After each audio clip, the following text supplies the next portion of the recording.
Sanibonani khala maphupho makuthi umusha la ekhaya besicela nje ukuthi subscribe ukuze ke njalo masifaka la ku YouTube channel yethu ungaphuthelwa noma ngabe nini uma ukuthi ke le video uyibuka ku TikTok besicela ukuthi uphuthume bakithi useshe lapha ku TikTok ufike usifollow ngijwayele kuba live nje uzobona wonke ama video amaningi kodwa ama video amaningi agcwele la ku YouTube so kwakho ukuthi subscribe and turn on a notification bell ukuze njalo uma ngifaka ama video izothi nqinqi efonini yakho ukuze ubone ukuthi la sikhuluma ngani ngoba wonke ama comment eniwabuzayo ngizolokhu nje ngenza ama video ngafaka uma ke nawe ubuzile ungakayiboni impendulo yakho scrolla semaningi ama video engiwenzile uzofika ke lapho ubone mhlawumbe impendulo yakho noma mhlawumbe uphuphe ungeza nawe uzoscrolla uzocinga impendulo ake ngiqhubeke ngichaze amaphupho eniwabuze kuma comment section.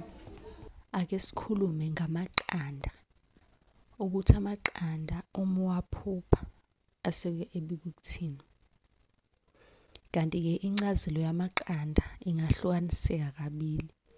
Kuya ke ngesimo sawo amaqanda. Isimo ukuthi lawo maqanda owaphuphile asuke ekusiphi isimo. Kodwa ke isisekelo salokho kuba impumelelo. Ake siqale nje sichaze ngokwadla. Ukuthi uma wachaza amaqanda lapha usuqedile uqhamuka umuntu uthi hawu mina bengiwadla, hawu mina bengiwalahla, hawu bengiwabona ebolile yabo. Ake siqale nje ngalo wadlayo amaqanda ukuthi uma uwadla kusuke kubika ukuthini. Uma uphupha udla amaqanda kusho ukuthi uzoba nempumelelo emsebenzini noma esikoleni noma kulokhu okuhlelayo ukwenzayo kuzoba impumelelo. Ake sichaze ke ukubola kwamaqanda. Uma amaqanda ebolile lokho kusuke kubika inkathazo empilweni yakho. Ukubola kwamaqanda ibhada kusiyona into enhle. Uma ebolile kuyehluka ke futhi kuba amaqanda efile. Ake sichaze ke ukufa kwamaqanda. Ukuphupha amaqanda afile kusho ukungaphumeleli kulokho okwenzayo noma wena obuhlose ukuqala ukwenza.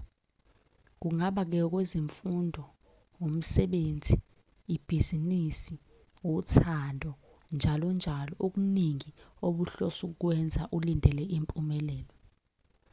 Kanti ke ake sichaze ngamaqanda angafile nje. Uma waphupha mhlawumbe uyabona kodwa awafile. Ukuphupha amaqanda angafile noma ke sechamselile kusho ukuphumelela kulokho okwenzayo noma ke osezinhlelweni zokukufeza. Kanti uma engafile efukanyelwa isikhukhukazi kuchaza ukuthi izinhlelo zakho zivikelekile njengoba sazi isikhukhukazi siyavikela amaqanda. Abukho ubungozi obungase ke bulimaze lezo inhlelo zakho ehlelile ukuthi ufuna ukuzenza. Ngiyathemba ukuthi wonke umuntu obenombuzo ngamaqanda uthole impendulo ephelele. Kanti uyakwazi ukubuza ku comment section umbuzo sikwenzele yakhe video sifake ku YouTube. Ungakhohlwa ukusubscribe, uyakwazi futhi nokucela inamba ka WhatsApp la ozobuza khona njalo ekseni uzitholele impendulo.